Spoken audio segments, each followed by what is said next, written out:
नमस्ते शुभ संध्या। ओएसएसटीटी 2021 जो मैंने प्रिपेरेसन करुँच से समस्त आज भिडियोटी बहुत इंपोर्टेंट रही। तो एणु आप समस्ते भिडियोटी को अन्य सांग मान सहित सेयार करेंगे कहीं आज आम ये भिडियो डिस्कसन करवा समस्त जो कंपलसरी पेपर दुटा रही ओडिया एवं इंग्लिश। तो ओडिया पेपर को आज मैंने भल भाव डिस्कसन करवा। तो पूर्वर दुईटी पार्ट्रे आम मैंने प्रश्न उत्तर गुड़ी को डिस्कसन कर सारी।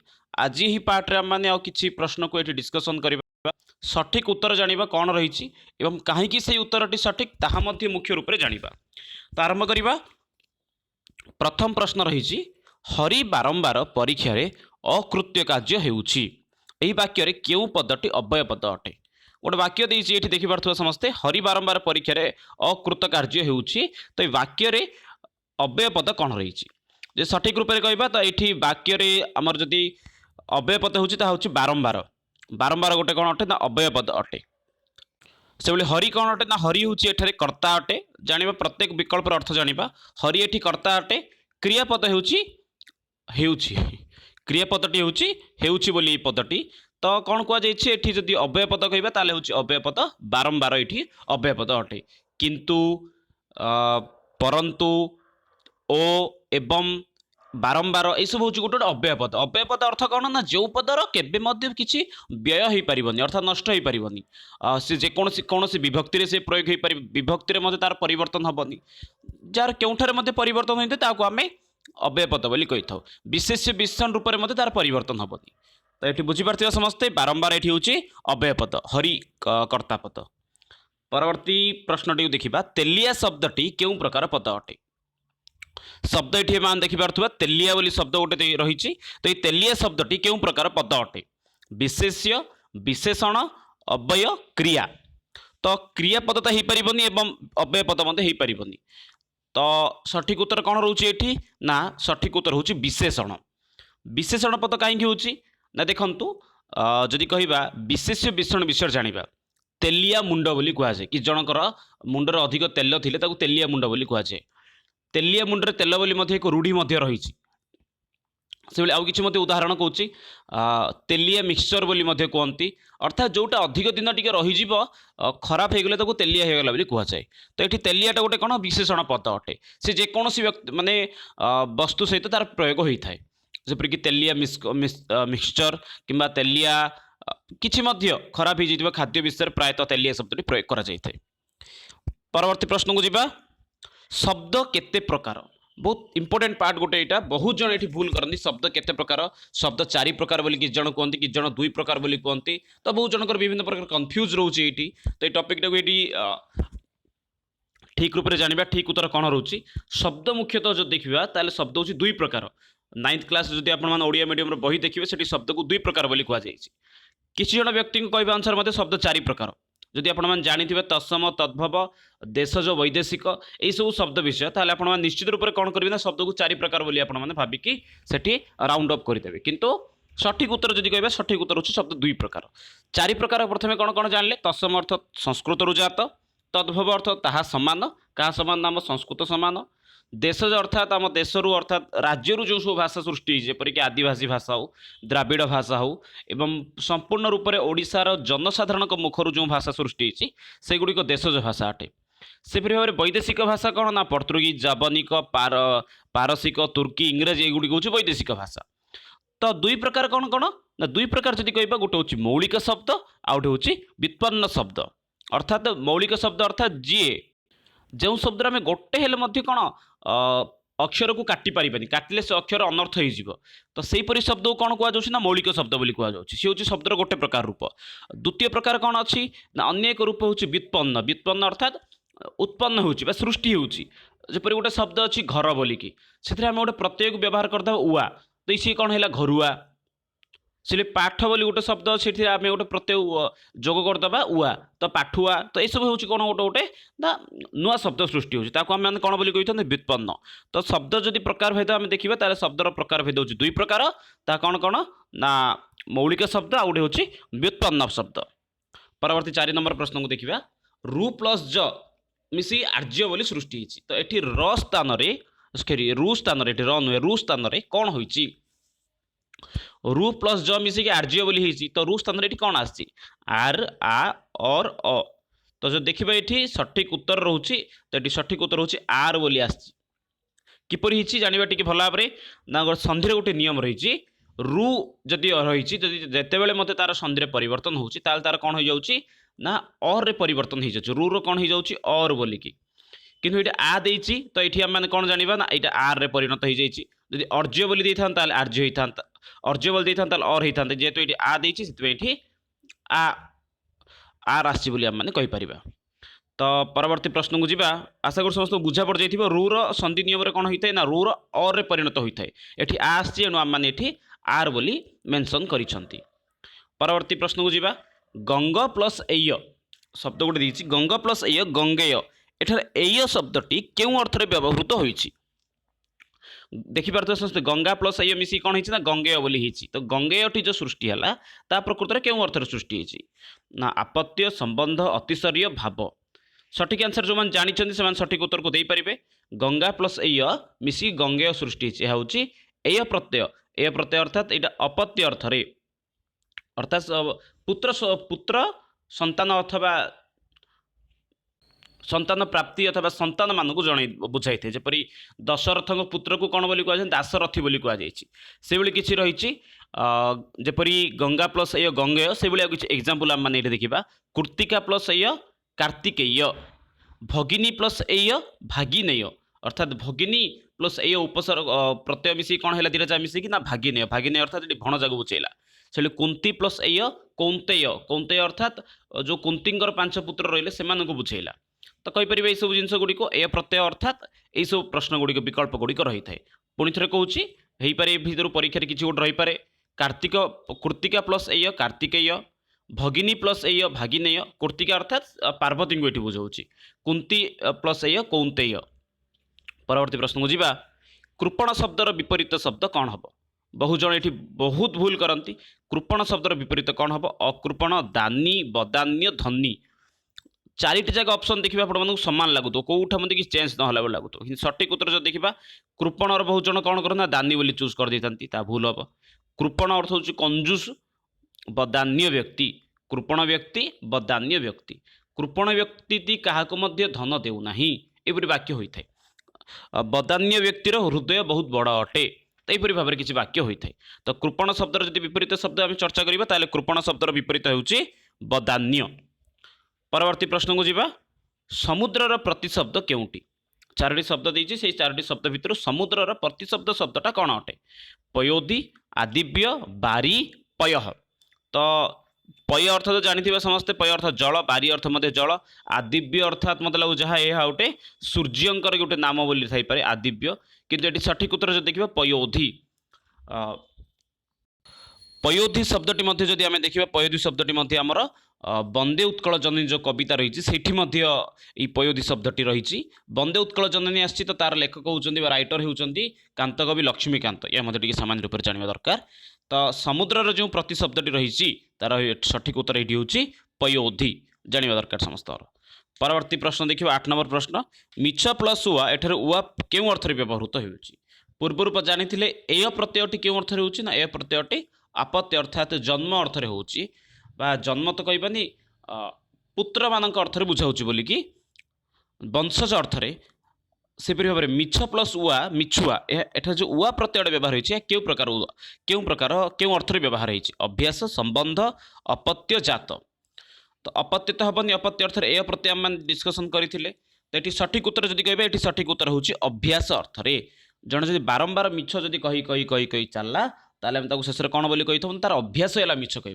मिछ कह जो मैंने अभ्यस्त हासिल कर कौन बोली कहू ना मिछुआ बोली कहू से मिछुआ जपरी होती से आउ किसी शब्द रही जो मैंने गालुआमी करती गालुआ किपरि हुए गाल प्लस उआ गालुआ गालु प्लस उआ गालुआ हुए सॉरी गालु प्लस उआ गालुआ अर्थात मिछ को मैंने कही था से भाव में अन्य किसी रही मदुआ मद प्लस उआ मधुआ जो मैंने प्रतिदिन मद को जो मान मद अभ्यास पड़ जाए से कौन बोली कहुना मदुआ बोली कहुच्छी मिछ से जो मैंने प्रत्येक दिन मिछ कहती से जो मैंने मिछ के अभ्यस्त हासिल कर दिखती से कौन बोली कहुए मिछुआ बोली कहुए परवर्ती प्रश्न देखा निम्नोक्त क्यों रूढ़ीटी असुविधार सम्मुखीन होगा अर्थ को प्रकाश करुच्ची तले 4टी शब्द देइछि तो एई 4टी शब्द भितर केउ शब्दटी बा केउ रूढ़ीटी कौन करुछि ना असुविधारे पकेइबा असुविधार सम्मुखीन हेबा अर्थ को बुझाउछि। अठा काठी रे बोली देबा पड़िबा, अठा बोली देबा, कपाळ फाटिबा, चित्ता काटिबा। तो राइट आंसर जो मन जानिछन से मन कमेंट बॉक्स रे कहि परिबे सटीक आंसर कोन रहिबो। असुविधार सम्मुखीन हेबा अर्थ एठी होछि अठा काठी रे पड़िबा। सटीक आंसर एठी होछि अठा काठी रे पड़िबा। से फिर अन्य गुड़िकर मध्य सामान्य रूप से जानीदेबा। अठा बोली देबा अर्थ होछि अन्य मुंडरे दोष लदिदेबा। अठा काठी पढ़िया अर्थ कौन होछि ना असुविधार सम्मुखीन हेबा। अठा बोली देबा अर्थ होछि अन्य मुंडरे दोष लदिदेबा। से कपाळ फाटिबा अर्थात सर्वनाश हेबा। चित्ता काटिबा अर्थात ठकिबा। देखुवा जितेबाला मैंने रूढ़ी पढ़े तो रूढ़ी रे जो विकल्प गुड़िक रही से गुड़िक भल भाव आप डिस्कसन करूँ जहाद्वारा कि आपको किसी प्रॉफिट हम केवल जदि प्रश्न उत्तर उपर केवल सठिक उत्तर जानीदेवा ताले किसी लाभ नहीं। प्रत्येक प्रश्नर विकल्पटी जानतु। असुविधार सम्मुखीन हवा अर्थ को कौन प्रकाश करुच्ची ना अठा काठरे पड़ा सठिक रूढ़ी। अठा बली देवा अर्थात दोष लदिदेवा। कपाळ फाटिबार अर्थ होची सर्वनाश हेबा। से चित्ता काटिबार सठिक उत्तर ये होची ना ठकिबा। तो आशा करते समस्त को ये रूढ़ी संपर्क प्रश्नटी बुझा पड़ जाइथिबो। परवर्ती प्रश्न रही आशीर्वाद। अच्छा केउटी ठीक तो ये 4टी विकल्प देछि। 4टा विकल्प भितर केउ विकल्प ठीक आपण मानकु लागु सेटा आपण माने एठी मेंशन करंतु। तो प्रश्न रही केउटी ठीक आशीर्वाद। तो प्रथम आशीर्वाद देखि पारथबा ना रेफ अछि हर्षई अछि। रेफ नाही किंतु हर्षई अछि। द्वितीयटारे कौन देछि ना दीर्घईकार देछि किंतु रेफ देछि। तृतीय कौन देछि ना हर्षई देछि किंतु रेफ देछि। तो सठिक आंसर ये जो मैंने जानी मेंशन करें। चतुर्थ विकल्प दे दीर्घईकार देछि एवं रेफ देछि।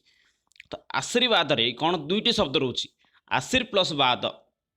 तो ये रटीर कौन हो विसर्ग होची जेतु रटीर विसर्ग हो विसर्ग नहीं रेफ हो सॉरी। तो विसर्ग न जगह कौन रेफ हो तो रेफ टी को आम मैंने जेहेतु ए ना तो ये आम मैंने ए ऑप्शन टी हेनी बोली जानी काटिदेवा ये। तापर कौन रोची आशीष। आशीषर जदि आम चिंता करें आशीष कौन रोचे हर्षईकार रोचे। तो हर्षईकार कौटी रही ना आशीषर देखा ये 3 नंबर ऑप्शन आशीषर हर्षईकार रोचे। तो ये आशीर प्लस बाद आशीर्वाद यहपरी भाव में किसी परिवर्तन हो। तो ठीक उत्तर होती ऑप्शन सी।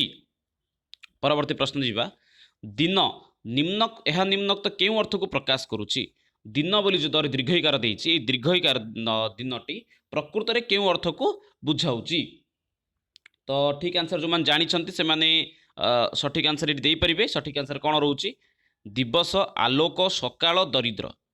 तो जदि ये कहबा ये बहुत जन दिन अर्थ दिवस को ये लगे देथिबा दिवस व सकाळ को बोलिकी किंतु सठिक आंसर जदि कहबा तो सठिक आंसर होची दरिद्र। दरिद्र ये सठिक आंसर अटे दिन दरिद्र बोली कह जाइते वाक्यटी।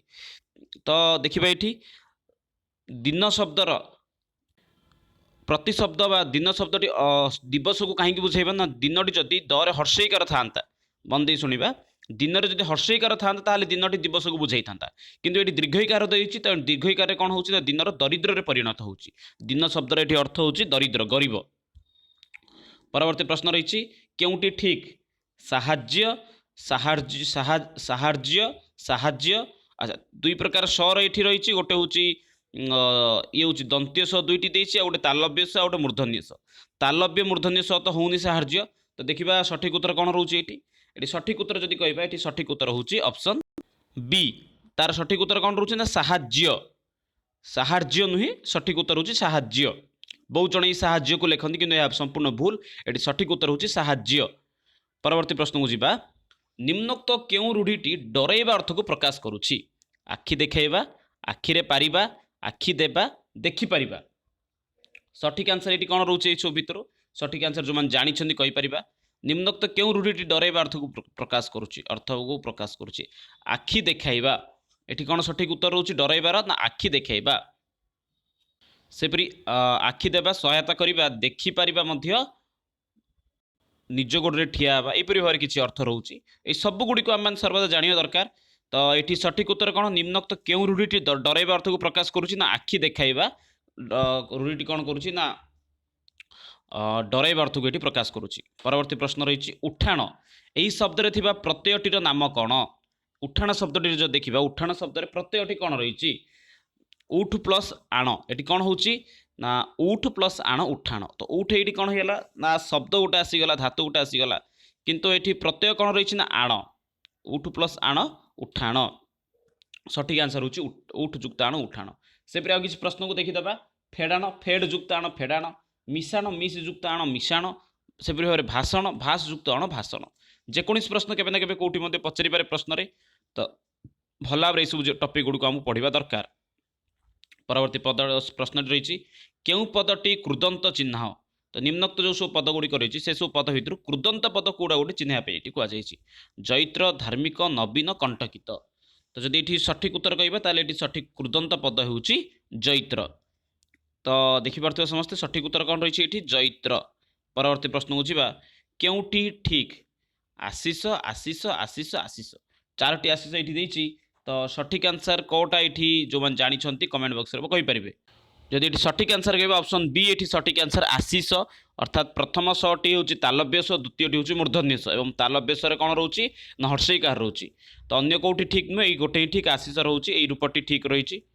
परवर्ती प्रश्न को जीवा ना पकाइबा रूढ़ीर अर्थ कौन दुर्नाम करवा सुनाम अर्जन करवा घृणा करवा तीन पांचरू जीवा ना अर्जन कर सठिक उत्तरटी कौन रही प्रश्न कर ना पकाइबा एटी सठिक उत्तर जदि आम देखा ये सठिक उत्तर हूँ दुर्नाम हेबा दुर्नाम अर्जन करवा ना पकाइबा अर्थ कहते किसी वाक्य लोक मैंने व्यवहार करती कहवा समय रूढ़ी प्रयोग करती जे बापा माँ ना पकईदेलु अर्थात दुर्नाम अर्जन करने को ये बुझाऊँगी से भाव में कौन रही ना ऑप्शन डी जदि देखा घृणा करवा कौन देना घृणा करवा अर्थ हूँ नाक टेकिबा से भाव में सठिक आंसर जदि कह दुर्नाम हेबा हूँ ये सठिक आंसर ऑप्शन डी कौन रही ना घृणा कर अर्थ हूँ नाक टेकिबा रूढ़ी हूँ नाक टेकिबा तीन पांचरू जीवा संपूर्ण रूप से नष्ट हो तो यहपरी भाव में किसी ऑप्शन उत्तर आम ये जापारे।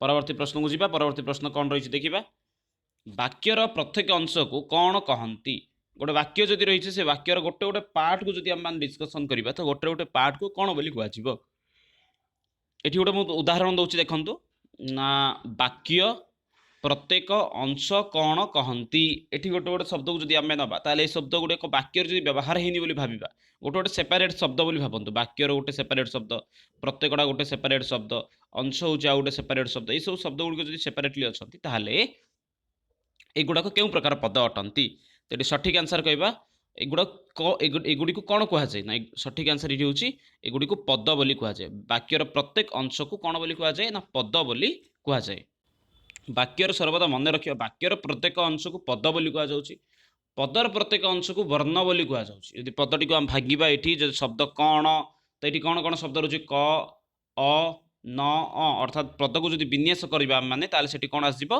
ना पदर विन्यास जदि करवा ता द्वारा हमर वर्ण सृष्टि हो जाउची वाक्यर प्रत्येक अंश को कौन कहुच्छी ना पद बोली कहुच्छी। 19 नंबर प्रश्न देखिबा केउ पद विशेष्य पदर अर्थ को संकुचित और सीमित करे गोटे कौन देछि ना गोटे एमानक निम्नोक्त केउ शब्दटी विशेष्य पदर अर्थ को संकुचित करदौछि और सीमित करदौछि अव्यय पद विशेषण पद क्रिया सर्वनाम क्रिया तो कंपलसरी रोचे वाक्य तो एणु हो पारिबनी विशेष्य पर विशेषण आसुछि एणु विशेषण मध्य हो पारिबनी जार किछि ना क्षय होउछि ना जार किछि परिवर्तन होउछि ना विभक्ति होउछि ना कौन स्थान मध्य जार परिवर्तन होउनि सी होउछि अव्यय एणु अव्यय मध्य एठी हेबो नै तो ये सठिक उत्तर जदि कहबे सठिक उत्तर होउछि एठी सर्वनाम सर्वनाम पदटी कौन सर्वनाम कौन अटे ना विशेष्य पदर परवर्ती विकल्प रे व्यवहार होता है जेपरी कहबा शिक्षक श्रेणीगृह रे पाठ पढ़ाउछंती गोटे वाक्य उदाहरण पाई कहूँ पाराग्राफ गोटे शिक्षक श्रेणीगृह रे पाठ पढ़ाउछंती शिक्षक कलापटरे लेखुछंती शिक्षक छात्र मानक पढ़ाउछंती शिक्षक छात्र मानक बाड़ाउछंती तो बारंबार शिक्षक न कर कही आम कौन कहि परिबा शिक्षक श्रेणीगृह रे पाठ पढ़ाउछंती से छात्र मानक प्रश्न पचारुछंती और से कलापटरे मध्य लिखुंट यहपरी भाव में शिक्षक स्थान में आम जो से बोली ये शब्दटी प्रयोग कले ताकू कौन बोली कहुच्छी ओडिया व्याकरण अनुसार सर्वनाम अर्थात समस्त नाम को जी वहन कला आम सर्वनाम बोली कह समस्त नामर प्रतिबदल में जार व्यवहार है आम सर्वनाम बोली कहीपर तो ये बुझीपारे समस्ते आशा करुँची बुझीपारे समस्ते परवर्ती प्रश्न को जीवा ददरा नाम नाब यह कि प्रकार पद गोटे शब्द ये देखिए समस्ते ददरा नाब ये गोटे कि प्रकार पद अटे ये ददरा बोली पदटा कि प्रकार पद अटे देखिए ये दुईटी पद अच्छी गोटे हूँ नाब आ गोटे हूँ ददरा नाब जो देखिए नाबटा हूँ गोटे आमर विशेष्य पद नाब अर्थ नौका किपरि नौका ना सुंदर नौका सुंदरटा ये विशेषण होगा कि नौका ना भंगा नौका किपरि नौका ना ଯେ ଯାହା କିଛି ମଧ୍ୟ କହି ପୁରୁଣା ନୌକା ବା ନୂଆ ନୌକା ଏହିପରି କିଛି କିଛି ଆମେ କହିପାରିବା। ତ ଏଠି କ'ଣ କୁହାଯାଇଛି ଦଦରା ନାବ ଅର୍ଥାତ୍ ଦଦରା ଏଠି କି ପ୍ରକାର ପଦ ନା ଦଦରା ଏଠି ହେଉଛି ଗୋଟେ ବିଶେଷଣ ପଦ। ଯେପରି ସୁନ୍ଦର ନୌକା ଏଠି ସୁନ୍ଦର ବିଶେଷଣ ହେଲା, ଭଙ୍ଗା ନୌକା ଯେପରି ଭଙ୍ଗା ବିଶେଷଣ ହେଲା, ସେପରି ଦଦରା ଅର୍ଥାତ୍ ହେଉଛି କାଠୁ କ'ଣ କୁହାଯାଏ ନା ଖରାପ ହେଲା ବୋଲି ନ କହିକି ଦଦରା ହେଇଗଲେ ବୋଲି କୁହାଯାଏ, ଅର୍ଥାତ୍ ଫମ୍ପା ହେଇଯିବାକୁ ଯାହାକୁ କୁହାଯାଏ। ତ ଦଦରା ନାବ ଏଠି ଦଦରା ହେଉଛି ଏକ ବିଶେଷଣ ପଦ। ପରବର୍ତ୍ତୀ ପ୍ରଶ୍ନକୁ ଯିବା, ଚିମୁଟାଏ ଲୁଣ ଦିଅ। ତ ପ୍ରଶ୍ନ କ'ଣ ରହିଛି ନା ଚିମୁଟାଏ ଲୁଣ ଦିଅ। ଏଠି ଚିମୁଟାଏ ଏଟା କି ପ୍ରକାର ପଦ? ବିଶେଷଣ, ବିଶେଷ୍ୟ, କ୍ରିୟା, ସର୍ବନାମ। ସଠିକ୍ ଆନ୍ସର ଯେଉଁମାନେ ଜାଣିଛନ୍ତି ସଠିକ୍ ଆନ୍ସର ଏଠି ମେନସନ୍ କରିପାରିବେ। ଚିମୁଟାଏ ଗୋଟେ କି ପ୍ରକାର ପଦ ଅଟେ? ଏଠି ତ ବିଶେଷଣ ହେଇପାରିବନି, କାହିଁକି ନା ବିଶେଷଣ ସରି ବିଶେଷଣ ନୁହେଁ, ଏଠି ସର୍ବନାମ ହେଇପାରିବନି, କାହିଁକି ନା ସର୍ବନାମ କାହା ଜାଗାରେ ହେଉଛି ନା ବିଶେଷ୍ୟ ପଦ ସ୍ଥାନରେ ଏଠି ସର୍ବନାମ ହେଉଛି, ଅର୍ଥାତ୍ ଏଠି ବିଶେଷ୍ୟ ପଦ ଯଦି କହିବେ ଏଠି ଲୁଣ ହେଉଛି ବିଶେଷ୍ୟ ପଦ। ସଠିକ୍ କ୍ରିୟା ମଧ୍ୟ ହେଇପାରିବନି, ସର୍ବନାମ ହେଇପାରିବନି, କ୍ରିୟା ମଧ୍ୟ ହେଇପାରିବନି, କାହିଁକି ନା କ୍ରିୟା ତ ଶେଷରେ ଥାଏ।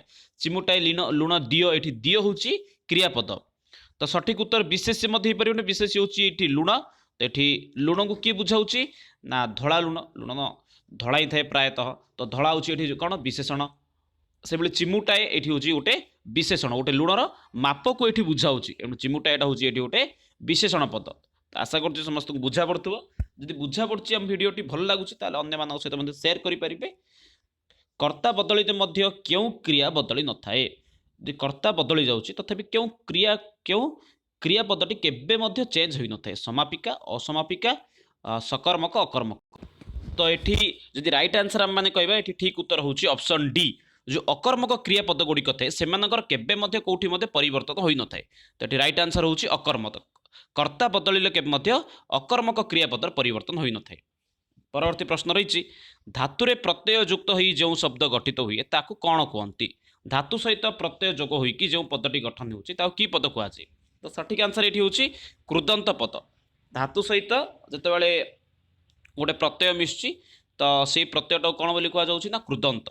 जेपरिक अन्य प्रत्यय जेपरिक सेब प्लस अन्य सेवनीय, एटी अन्यटा कि प्रकार प्रत्यय है ना कृदंत प्रत्यय। तो कौन कहुच्छी ना धातु सहित जो पद युक्त होउची ताकू कौन बोली कहुच्छी ना कृदंत पद बोली कहुच्छी, कृदंत शब्द बोली कहुए। परवर्ती प्रश्न को जीवा, दैत्य दिति प्लस ज दैत्य ए ज प्रत्यय क्यों अर्थ होइछि? तो कौन ये देखिपे समस्त 24 नंबर प्रश्न दिति प्लस ज दैत्य ए ज प्रत्ययटी क्यों अर्थ व्यवहृत होइछि? संबंध अर्थरे, भाव अर्थरे, कर्म अर्थरे, अपत्य अर्थरे। जो मैंने राइट आंसर जानी से राइट आंसर कौन होछि कहि परिबे ना दिति प्लस ज दैत्य। दैत्य अर्थात अपत्य अर्थरे। दैत्य अर्थ कौन ना दैत्य वंश जी जन्म है। एणु सठिक उत्तर ये हूँ ज प्रत्ययटी अपत्य अर्थ ये व्यवहार होइछि। परवर्ती प्रश्न को जीवा, केउटी ठीक? तो निम्नोक्त चारोटी ऑप्शन देछि, जो चारटा भितर ठीक ऑप्शन कोउटा बोली प्रश्न करा जायछि। दीर्घई दीप्ति ए सी पाखापाखि समान रही एवं अन्य दुईटी बी एवं डी भूल अच्छी।